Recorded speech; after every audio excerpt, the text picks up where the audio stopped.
Fue una época completamente radical, la transición de la era industrial a la era de la informática. Una era de acrónimos sorprendentes: CD, MTV, VCR, IBM, PC. Un paraíso tecnológico dedicado al entretenimiento y la ergonomía, con la cortesía de Silicon Valley. Agárrense fuerte porque volvemos al futuro. La tecnología de los 80 en Maravillas Modernas.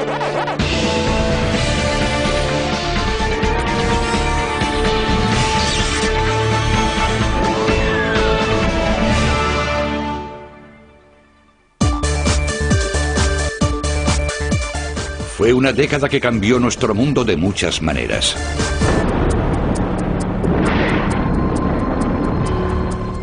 La explosión de un transbordador conmocionó a Estados Unidos echando por tierra su programa espacial. Se identificó una pandemia que provocó una controversia social.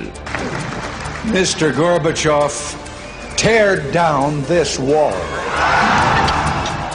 La caída de un muro puso fin a una guerra fría de 40 años. Y por vez primera, el hombre del año era una máquina. Eran los años 80, y a pesar de algunos eventos tumultuosos, es recordada por ser una época de optimismo y prosperidad. Para mucha gente el dinero parecía llover del cielo. Y para los que preferían no pensar en lo mal que iban los Estados Unidos y fuera de aquí, fue una época divertida.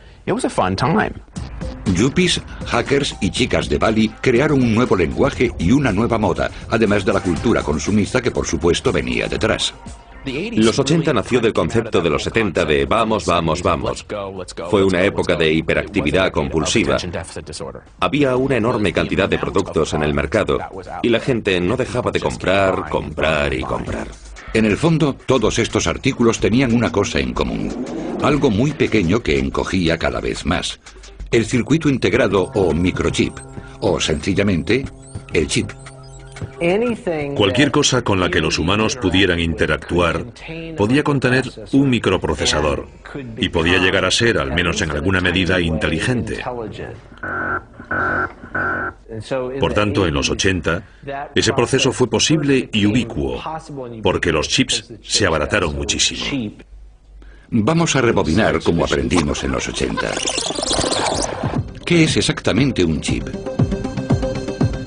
Un chip es un trocito de silicio de menos de 3 centímetros de lado en el que los ingenieros colocan transistores microscópicos conectados por alambres. Los transistores actúan como interruptores que controlan el paso de la corriente por los alambres. El silicio sirve como semiconductor y permite que los transistores procesen los códigos binarios de los ordenadores. On para 1, off para 0. El número de transistores del chip determina su potencia y precio. Esto es un microchip.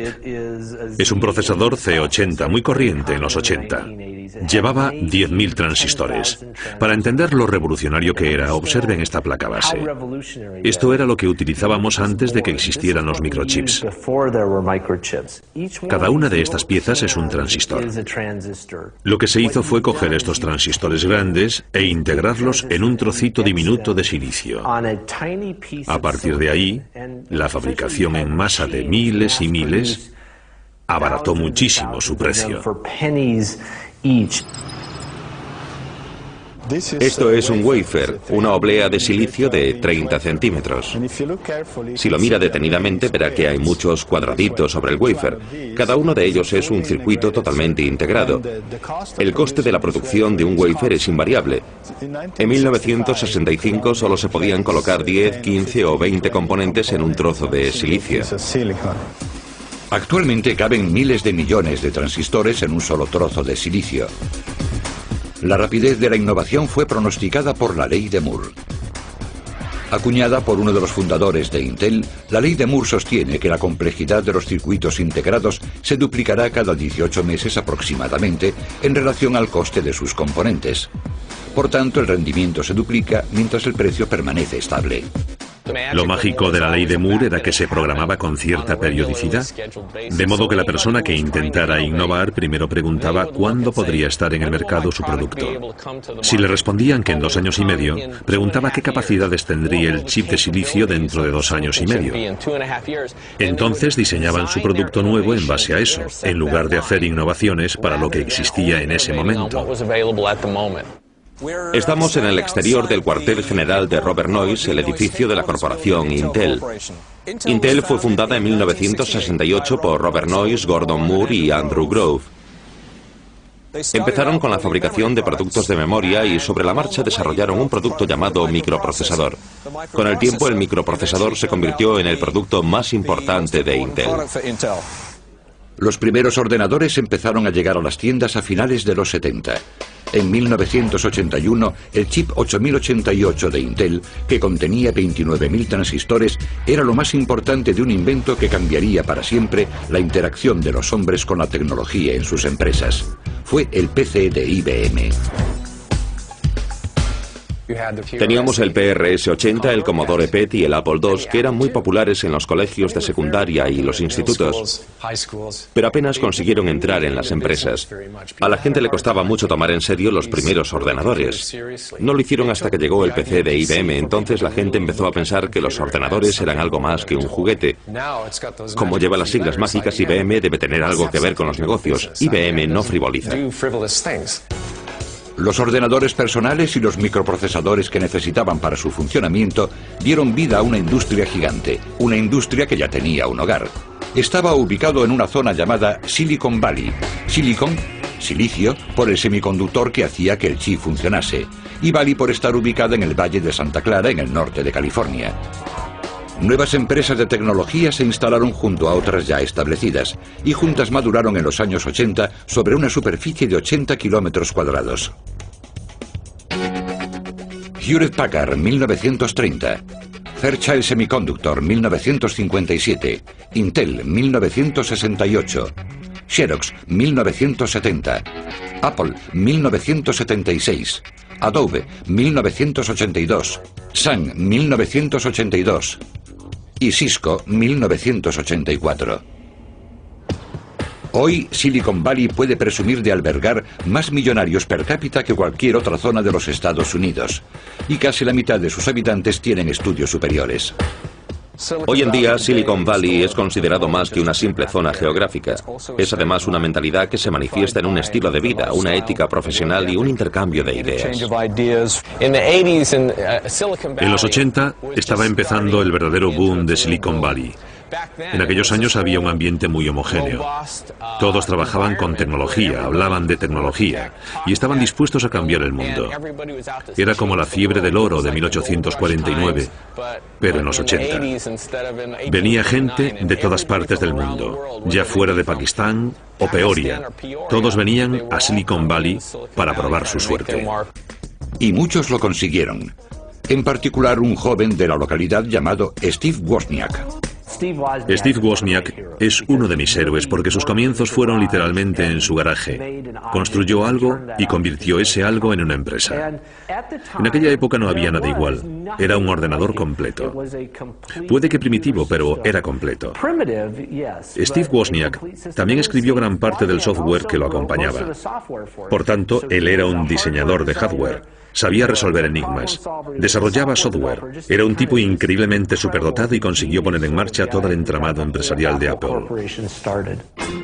Woz, como suelen llamarle, y su socio Steve Jobs trabajaron noche y día para convertir sus sueños con ordenadores en realidad. Esta casa residencial que tengo detrás es el típico ejemplo de la historia del triunfador de Valley. Aquí es donde Apple Computers fue fundada en 1976 por Steve Jobs y Steve Wozniak. Al principio construían placas base para Apple I en la habitación de Jobs y luego en su garaje donde recibieron su primer pedido. Los 50 ordenadores del primer pedido consagraron a Apple y a ambos Steve, ascendiéndolos a la gloria de los locos de la tecnología. Yo me preguntaba, cómo podía construir el mejor ordenador del momento. Y Steve se preguntaba qué producto podríamos construir que fuera capaz de llegar a las masas, a la gente que estuviera dispuesta a pagar un precio por utilizar un ordenador. La idea de fundar una empresa fue suya. Yo no quería una empresa, solo quería pasármelo bien diseñando ordenadores y todo eso. De modo que fusionamos nuestras ideas. Nuestro objetivo era construir un producto tan barato que facilitaría la vida de la gente, tanto en el hogar como en su trabajo. El Apple I evolucionó hasta el Apple II, que la mayoría recuerda. Luego llegó el Lisa, que la mayoría no recuerda. Fue el primer intento de Apple de producir un GUI, interfaz gráfico de usuario. Hasta entonces, todos los ordenadores habían operado por línea de comando. Por ejemplo, si querías copiar un archivo de un disquete a otro, tenías que teclear las órdenes especificando el nombre del disquete, con algo tan enigmático como C+, D+, E2 o F2. Tenías que teclear el nombre del archivo sin cometer un solo error al mecanografiarlo. El GUI permitía al usuario trabajar con iconos en lugar de aprenderse montones de códigos de memoria. Estás delante de tu escritorio pensando cómo podrías diseñar un ordenador mejor. Al mirar tu mesa ves carpetas y un ordenador. Debajo tienes una papelera. Ahora puedes abrir y cerrar ventanas. Las cosas conversan entre sí. Puedes cambiar las carpetas de un sitio a otro, tirarlas a la papelera o cambiar sus nombres. A pesar de su fácil manejo, Lisa no llegó a despegar porque el precio era prohibitivo para la mayoría de la gente. Ese tipo de ordenador llevaba una memoria de 1 megabyte y en esa época eso costaba $5.000, así que nuestro ordenador salía al mercado por unos $10.000 y las ventas no fueron buenas, pero el precio más asequible apenas ha sufrido variaciones desde que salió nuestro primer Apple II, del orden de unos $2.000, más o menos. Steve Jobs animó a sus ingenieros a crear un ordenador GUI dentro de este margen de precio, y lo consiguieron. En 1984 teníamos el Apple Macintosh. Muchos lo veíamos como un ordenador diferente. Es decir, mientras que el PC de IBM se quedaba estancado en el ambiente aburrido del mundo empresarial, el Mac era para la gente que buscaba la diversión, la creatividad, y aunque no eran expertos con los ordenadores, necesitaban uno para trabajar con agilidad. El Mac tenía un ratón y podía crear menús, iconos con dibujos que los usuarios podían pinchar y arrastrar. Pronto los modelos IBM integraban lo mismo. Aprender a usar ordenadores pasó de ser imposible a ser posible. En los 80, si usabas un ordenador personal, significaba que no eras más que un principiante. La gente necesitaba que le echaran una mano. El hecho de que existieran revistas como esta y libros y otras fuentes de información era señal evidente de que la revolución sería permanente. Los ordenadores Apple convirtieron a Woz en multimillonario. Con sus ganancias creó uno de los mayores eventos musicales de los 80, el US Festival. Invertimos $10 millones en construir un auditorio, además de instalar aseos y desagües y todo lo necesario. Yo mismo probé los inodoros. Creo que tuvimos tanto éxito porque teníamos más inodoros por persona que cualquier otro evento de ese tipo. Organizamos un concierto que duró 3 días. Teníamos carpas de tecnología. Esto fue a principios de los 80 y Apple había empezado algo grande. Entonces otras compañías empezaron a fabricar ordenadores personales y empezaron a formar parte de nuestras vidas. Los ordenadores empezaron a conectarse a los instrumentos musicales. La tecnología y la música empezaron a ir de la mano y siempre lo harán. Monté un salón de la tecnología para que las compañías pudiesen enseñar sus productos y cómo funcionaban. No tenías más que pasarte por allí y aprender. El US Festival presagiaba la unión entre la cultura y la tecnología que hizo posible el microprocesador. El chip transformó el modo en que la gente hacía negocios. También transformó el modo en que la gente se divertía. Al acabar el trabajo, descubrimos todo tipo de novedades tecnológicas para pasar nuestros ratos libres en los 80.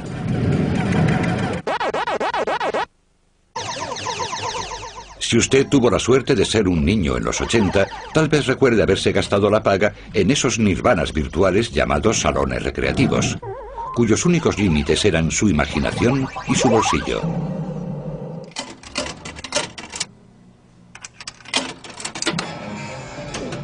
Al principio en estos locales solo había máquinas de pinball y skyball, pero luego las salas de videojuegos ofrecían los nuevos juegos de combate en vídeo, donde uno podía salvar el mundo de los alienígenas pulsando un botón. Pero aún más populares eran los juegos protagonizados por personajes como Donkey Kong y Pac-Man. En palabras del creador de Pac-Man, Toru Iwatani, la inspiración del personaje llegó de una pizza a la que le faltaba un trozo.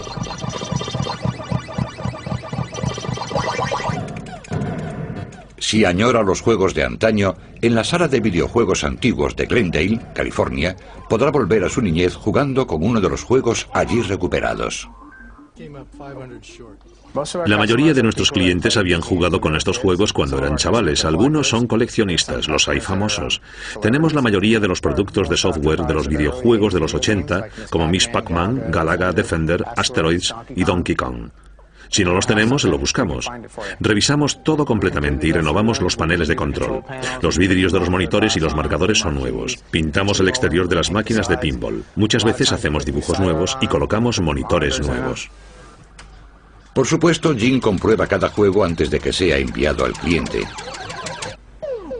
En su interior, estos juegos tienen una maquinaria muy sencilla, lo que es posible gracias a nuestro viejo amigo, el microprocesador. La corriente entra por el cable al transformador. También hay fusibles. Aquí está la fuente de alimentación, la placa base. El chip de memoria está aquí. Este es el microprocesador. El monitor de imagen. El altavoz está aquí arriba, el panel de control está delante y básicamente es lo que tiene un videojuego. La tecnología de las máquinas recreativas dejó boquiabierta a una nueva e impresionable generación. Al igual que mucha otra electrónica de los 80, el tamaño y el precio de los juegos se redujo lo bastante como para poder tenerlos en casa. Las ventas de las consolas de vídeo como el Atari 2600 se dispararon. A muchos padres les gustaba la idea de adquirir juegos para tener en casa y que sus hijos jugasen en casa en lugar de meterse en ese lugar desconocido, el salón de videojuegos, donde los padres no pueden controlarlos. Desde el punto de vista de los chavales, los juegos no dejaban de ser adaptaciones de las máquinas recreativas para consolas y técnicamente eran de peor calidad. Peores o no, los videojuegos para consolas eran muy cómodos. El fundador de Atari, Nolan Bushnell, parecía haber descubierto una fórmula que funcionaba, al menos por una temporada. El 2600 es un microprocesador sencillísimo y funciona con 1 megahercio.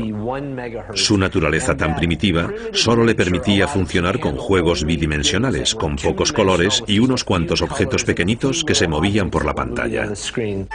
Bushnell posibilitó la cultura del diseño de juegos, es decir, que otras compañías podían producir cartuchos compatibles con el 2600. Algunos de los juegos dejaban mucho que desear. Atari perdió de algún modo el control en ese aspecto. Como consecuencia, a principios de los 80, la industria se vino abajo. Aparecieron otros fabricantes de juegos, como Nintendo, que aprendieron de los errores de Atari. Patentaron y codificaron sus consolas, además de insistir en superar estrictos controles de calidad. A pesar de algunas innovaciones sorprendentes en los videojuegos y en los gráficos a lo largo del tiempo, seguimos sintiendo nostalgia por los juegos de los 80.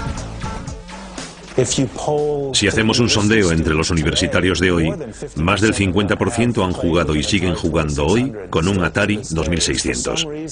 Por alguna razón sigue siendo popular. El Atari 2600 dio en el clavo e hizo posible un juego interactivo muy sencillo de plataforma. Son juegos que no tienen edad. Si los juegos no eran lo suyo, tal vez recuerde otros adelantos relacionados con la televisión. MTV, CNN, HBO, eran algunos de los canales especiales por cable que causaron furor en la tele. Pero no era posible verlo todo. O tal vez sí. Llegó la videograbadora. Permitía que la gente pudiese capturar la televisión. Ya no tenían que programar sus vidas para coincidir con su serie favorita, porque ahora podían meter una cinta en la máquina, fijar la hora, pulsar grabar y seguir con lo que tenían que hacer. A pesar de que el reloj parecía estar convencido de que era siempre medianoche, los reproductores de vídeo nos permitían grabar un programa cuando se emitía y verlo más tarde. Hoy parece una tontería, pero entonces era el no va más. Dio lugar a un fenómeno, la noción de que se podía controlar el tiempo. Claro que también ocurrió algo más. La gente descubrió el botón para adelantar rápidamente, con lo que podían saltarse los anuncios o lo que no les interesaba. Los reproductores domésticos de vídeo fueron introducidos en el mercado en los 70, pero pocos hogares tuvieron el suyo hasta los 80. En 1990 se vendieron más de 200 millones de vídeos en el mundo. En sus primeros tiempos, cuando se compraba uno, había que enfrentarse a la gran decisión: ¿lo quiero beta, el formato de Sony, o VHS, el de JVC? Además, los dos formatos eran completamente incompatibles entre sí. Las diferencias entre las dos tecnologías desembocaron en una guerra de formatos, donde solo cabía un ganador. En esencia, ambas máquinas ofrecían lo mismo. Podían grabar y reproducir un vídeo con solo insertar una cinta. Cuando graba, el reproductor funciona con un cabezal giratorio que hace contacto con la cinta de una casete. Cuando la cinta pasa por el cabezal giratorio, se graba una señal analógica de cada plano que queda como una raya diagonal en la cinta. Otro cabezal graba el sonido y los códigos sobre el borde de la cinta. Cuando se pulsa play, el cabezal giratorio se coloca en paralelo con la raya diagonal usando los códigos de tracking de la cinta. A medida que el cabezal rota sobre la raya, lee la información de la imagen y la transmite al televisor. Otro cabezal lee el sonido. Cualquier parecido entre Betamax y VHS termina aquí. Betamax ofrecía una calidad ligeramente superior porque usaba un cabezal más grande para leer la cinta. Un cabezal mayor permitía más detalle y mayor nitidez en la cinta. Pero la duración de la cinta estaba limitada a 60 minutos cuando salieron los primeros Betamax. VHS consiguió que sus cintas durasen 2 horas, y dado que la mayoría de las películas entran en una cinta de 2 horas, JVC ofrecía más ventajas para el mercado de los videoclubs. En cada esquina aparecía un videoclub. Pronto fue corriente alquilar una película en vídeo y visionarla desde el sofá. Al contrario que Sony, JVC vio que le sería ventajoso autorizar que otras empresas de electrónica utilizaran su tecnología. La competencia facilitó que bajaran los precios de VHS, atrayendo a cada vez más compradores. Hubo otras 2 razones que sellaron la victoria de VHS. Las cintas VHS eran más baratas y tenían mayor aceptación en el mercado. Hubo otro detalle que no suele comentarse tanto, el hecho de que la mayoría de videoclubs tenían las películas de alquiler de Hollywood a la entrada, y en la parte de atrás había otra zona donde se podía alquilar otro tipo de material de género pornográfico. Por primera vez la gente podía ver estas obras de arte en sus propias casas, y fue un bombazo para esa industria en particular, ya que la industria estaba bastante estandarizada en formato VHS. Casi todas las películas de la parte delantera de la tienda se vieron afectadas del mismo modo. Fue lo que selló el fin de los reproductores Betamax en el mercado. La tecnología de los 80 nos ayudó a relajarnos en casa, pero el Walkman y el teléfono móvil nos enseñaron que la tecnología también nos puede poner en marcha. Todos los objetos multifuncionales que nos son tan necesarios hoy proceden de productos más sencillos que se hicieron ubicuos en los 80. Muchos fueron creados por empresas japonesas. En los 80, un montón de aparatos de Sony avanzaron mucho, desde el Walkman al lector de CDs, el reproductor de vídeos y las videocámaras. Todos estos artículos sentaban las premisas no solo en la innovación, sino también en el diseño. Luego otras compañías de electrónica japonesas siguieron los pasos de Sony. De hecho, un par de ellas han dicho que tienen a Sony como referente. En ningún otro ámbito mandaba tanto Sony como en la tecnología de la reproducción musical. Se empezaba con los aparatos estéreo, que escogieron convertirse en esas cajas de truenos que se llevaban sobre el hombro y con el que dejaba sordo a todo el mundo. Luego apareció esto, el Walkman de Sony, totalmente revolucionario. Podías coger tus canciones preferidas, mezclarlas en una casete que luego metías en el Walkman y llevabas en un bolsillo, y con los auriculares se escuchaba increíblemente bien. Fue posible gracias a la tecnología con imanes. Los auriculares se encogieron hasta convertirse en objetos pequeños y ligeros. Los auriculares estándar pesaban casi medio kilo y cubrían toda la oreja. Sony consiguió auriculares en miniatura que pesaban unos 40 gramos, sustituyendo los imanes de ferrita por otros mucho más pequeños y resistentes de samario cobalto. El Walkman envía una señal eléctrica con la onda sonora que debe reproducir el auricular. La señal crea un campo magnético en la bobina que atrae o repele el imán de samario cobalto. El movimiento de la bobina provoca vibraciones en el diafragma del auricular, creando las ondas sonoras que se escuchan. Por primera vez, la gente podía escuchar música, cualquier música, donde y cuando quisiera, y francamente sin molestar a nadie. Hoy parece muy sencillo, pero entonces era muy revolucionario y creó todo un movimiento en el estilo de vida y en la manera de ser y de divertirse. Pero todavía había que transportar esas cintas incómodas que con el tiempo se estropeaban. Ni siquiera el Walkman podía evitar el fatal destino de la cassette, porque en 1982 Sony, con un poco de ayuda de Philips, volvió a subir al podio con el disco compacto. Durante décadas tuvimos discos de vinilo. Luego llegó la cinta de 8 pistas, que finalmente fue desplazada por la cassette. Cuando llegaron los 80, nos quedamos con 2 formatos, la cinta de cassette y el LP de vinilo. Ambos fueron reemplazados a principios de los 80 por esto, el disco compacto. El CD es una revolución total, una revolución por 2 razones. Para empezar, la información que se almacena en un CD es digital, de modo que cada vez que pongas el CD escucharás exactamente el mismo sonido. La segunda razón por la que es tan revolucionario es porque se puede almacenar mucha más información en un CD que en un disco de vinilo. Sony fue quien especificó que los CDs tuvieran capacidad para almacenar 74 minutos de música, porque uno de nuestros primeros ejecutivos de la época, Noria Oga, también era director de orquesta y un gran amante de música clásica. Quería que la 9ª Sinfonía de Beethoven cupiese en un CD. Un CD es un disco de 1,2 milímetros de grosor, fabricado con plástico de policarbonato transparente. Durante su elaboración se imprimen miles de millones de surcos o líneas conformando un hilo en espiral. Luego el disco se recubre por una cara con aluminio puro, quedando la superficie como un espejo. Se aplica una capa de laca para proteger el aluminio y encima se pinta la etiqueta del CD. La lectura se realiza enfocando un láser semiconductor a través de la cara transparente de policarbonato. Si tirases de un extremo de ese hilito y lo sacaras, comprobarías que su grosor es de apenas media micra, pero mide más de 4 kilómetros de largo. El rayo láser choca contra el CD.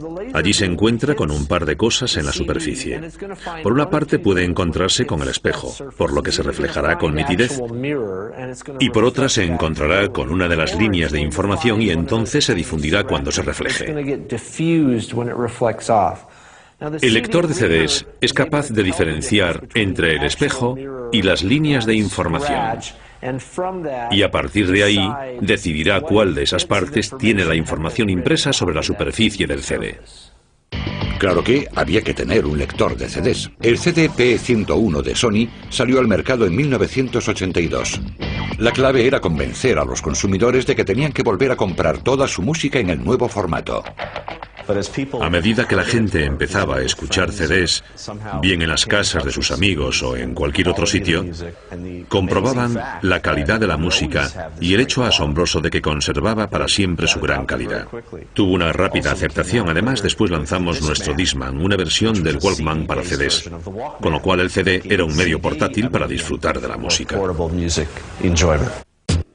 Mientras para muchos la tecnología era un medio para alejarse del mundo, otros la acogieron con intenciones más sociales.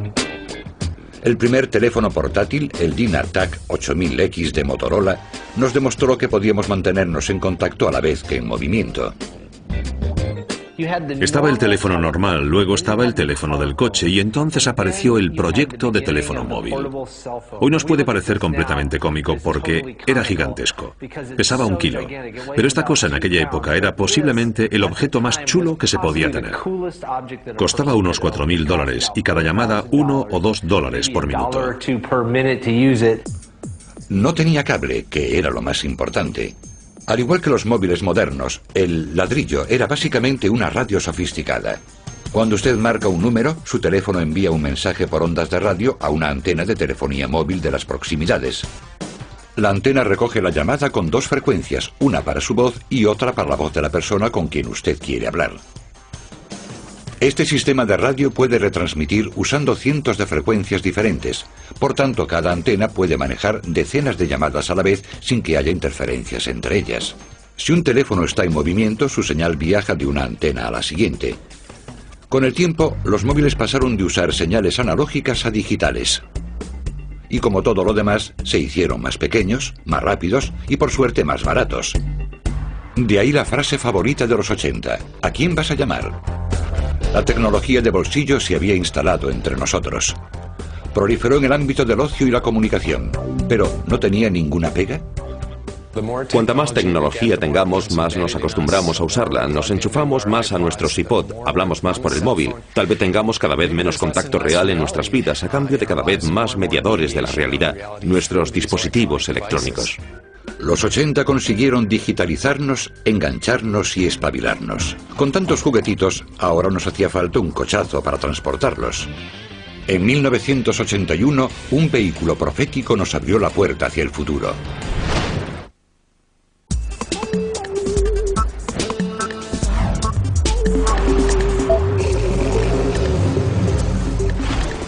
El DeLorean DMC-12 sigue siendo uno de los coches de alta tecnología más llamativos en la carretera. No ha vuelto a fabricarse desde 1983. Este es un coche excepcional. Es un automóvil muy elegante y sexy. Funciona bien. Cuando estás al volante te miran como nunca lo harían si estuvieras en otro coche. No sabría decir cuántas veces he visto a la gente hacer fotos al coche con sus móviles. El DeLorean no se parecía a ningún otro coche del mercado en los 80. La crisis del petróleo de los 70 obligó a muchos fabricantes a construir ecocajas de bajo consumo que a juicio de muchos dejaron la estética aparcada. Pero el DeLorean era de primera en todos los sentidos. Diseñado por John DeLorean, el DMC-12 fue desarrollado para el mercado norteamericano, pero por motivos económicos se fabricó en Irlanda del Norte. El proyecto fue financiado por gente como Johnny Carson, Sammy Davis Jr. y algunos amigos de John. La mayor parte del dinero procedió de subvenciones del gobierno británico, del orden de los 150 millones de dólares. Al fabricar el coche en Belfast, Irlanda del Norte, esperaban proporcionar empleos también, porque el paro rondaba el 30 o 40%. Pensaban que con los problemas sectarios que existían en Irlanda del Norte, si la gente tenía trabajo, habría menos lucha callejera. Cuando llegó a los salones en 1981, los compradores se quedaron boquiabiertos. Las ventas iniciales fueron fantásticas, los coches desaparecían de los concesionarios porque todos querían ser los primeros en comprárselo, entonces no era extraño que se vendieran por más de $10.000. Su diseño futurista y el aire de celebridad que confería a sus ocupantes lo hizo fiel a su eslogan. En todos los anuncios del DeLorean la frase famosa era «Vive el sueño», y a juicio de muchos eso era exactamente lo que hacía John DeLorean. Se había hecho a sí mismo, se había casado con una supermodelo y ahora tenía su propia empresa automovilística. La idea era vivir el mismo sueño. Pero el sueño duró poco. La empresa tuvo dificultades en 1982. No se puede hablar del DeLorean sin mencionar la controversia. El coche estaba infrapotenciado y sobrevalorado. A algunas personas no les gustaba el diseño. Fiel reflejo de su fabricante, el DeLorean tenía un exterior llamativo, pero la gente se preguntaba qué había en el interior. Los coches no se vendían, los impuestos para coches eran caros y otras cosas por el estilo. Y John DeLorean necesitaba dinero. Un vecino suyo le convenció para que invirtiera en un negocio financiero. Después se enteró de que se trataba de introducir y traficar con cocaína. Como mucha gente sabe, había caído en una trampa. John DeLorean fue detenido en octubre de 1982 y finalmente fue llevado a juicio en 1984, donde fue absuelto de todos los cargos.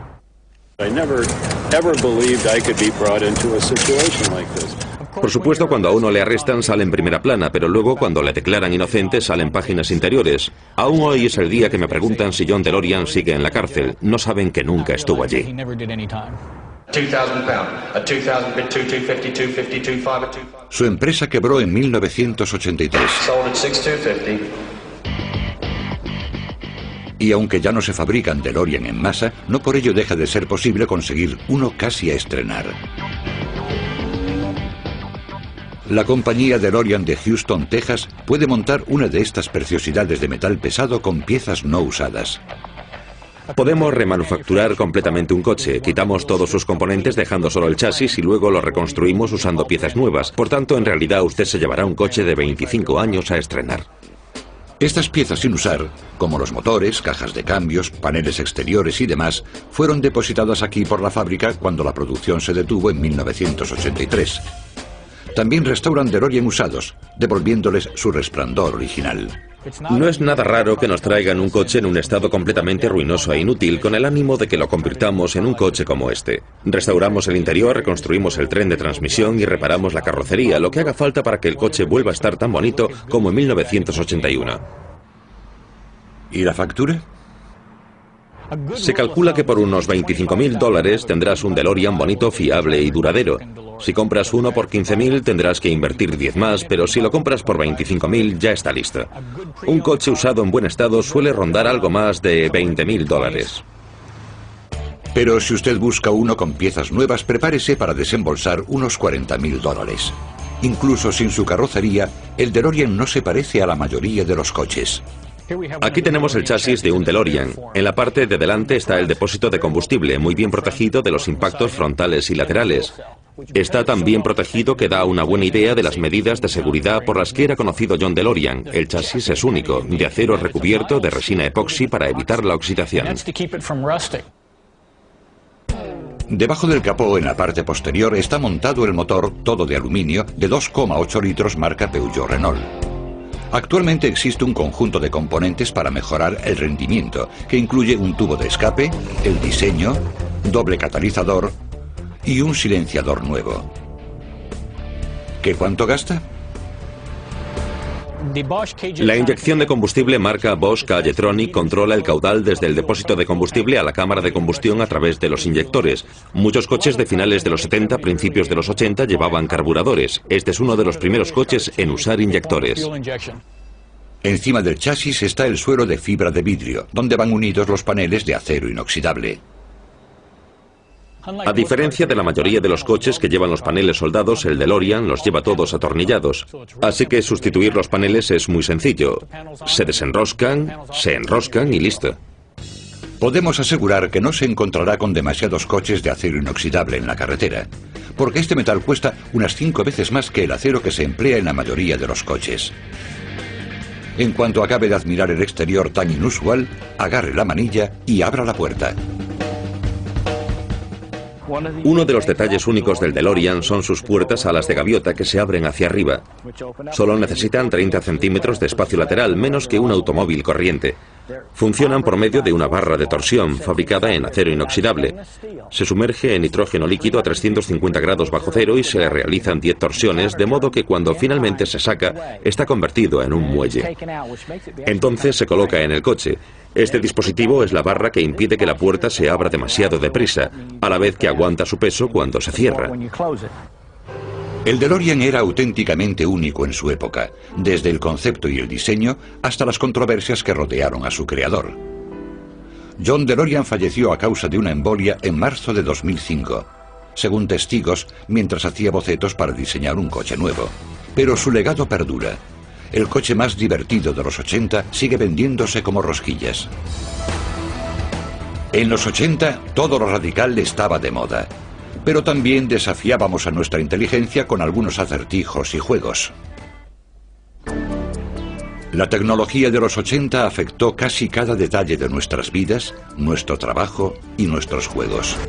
Pero los productos no tenían que ser de alta tecnología para captar la atención del consumidor. El cubo de Rubik, el famoso rompecabezas de 6 caras, hizo su aparición en mayo de 1980. En 1982 se habían vendido más de 100 millones en todo el mundo. El objetivo es girar las varias filas que tiene hasta que todas las caras del cubo tengan el mismo color. Y no vale despegar la cubierta de cada cubito. Inventado por Emo Rubik, un escultor húngaro y profesor de arquitectura, el cubo tiene unos 43 quintillones de configuraciones. Pero la publicidad afirma que son solo miles de millones, porque el concepto de quintillón escapa a la comprensión. Lo más interesante de este rompecabezas es que tiene una tecnología tan sencilla que en solo un momento nos ponemos con ello. Veamos cómo se construyó. El cubo está construido sobre un armazón central con 6 brazos donde se unen 6 cuadrados. 20 cubitos cuidadosamente moldeados encajan entre sí sobre el armazón para formar las 6 caras del cubo. Esto permite que cada sección pueda rotar independientemente. A pesar de la inmensa posibilidad de posiciones, algunos algoritmos han revelado que 22 movimientos son los mínimos necesarios para resolver un cubo desordenado. Si es usted un campeón de competiciones de cubo de Rubik, podría hacerlo en unos 15 segundos. Incluso con los ojos vendados.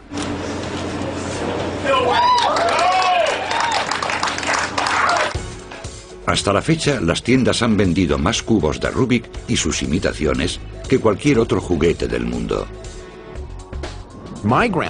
Mi abuela tenía un cubo de Rubik en su casa y yo no le había pedido que me lo comprara. A todo el mundo parecía fascinarle resolver el acertijo de colores. ¿Por qué? No lo sé. Pero la gente encuentra un cierto atractivo en ponerse a prueba. Otro juguete de los 80 para demostrar nuestras habilidades fue el Simón. El Simón se parecía bastante a otros juegos de los 80. Era muy primitivo a la vez que enganchaba de verdad. Era un juego electrónico de memoria. Lo que hacía era emitir una serie de tonos y tenías que repetir la secuencia. Inventado por el gurú de los juegos electrónicos, Ralph Baer, estaba basado en un juego infantil. Simón dice: Simón es un ordenador. Simón es inteligente. Haz lo que dice el Simón o te irás al garete. No solo tenías que poner tu memoria a prueba, sino que tenías que ser veloz y ágil, porque cuanto más progresabas con el Simón, cuanto más conseguías, iba más deprisa. Lo más revolucionario fue que era uno de los primeros juegos electrónicos con microprocesador incorporado, así que era demasiado caro para la gente normal. El microprocesador tenía que recordar la secuencia que ya había emitido y luego sacar otro número al azar que le indicaba cuál debía ser el siguiente elemento de la secuencia. Todavía se puede comprar el Simón. Al igual que la mayoría de los aparatos que salieron en los 80, el nuevo es mejor y más pequeño. Todo lo que tenemos en nuestros hogares, los adelantos que han experimentado los aparatos del hogar, comenzaron siendo artilugios estándar en todos los hogares de los 80. La gente no se da cuenta de que los 80 quedaron atrás hace mucho tiempo, y es porque los aparatos que teníamos entonces siguen siendo los que usamos ahora, solo que con mejoras.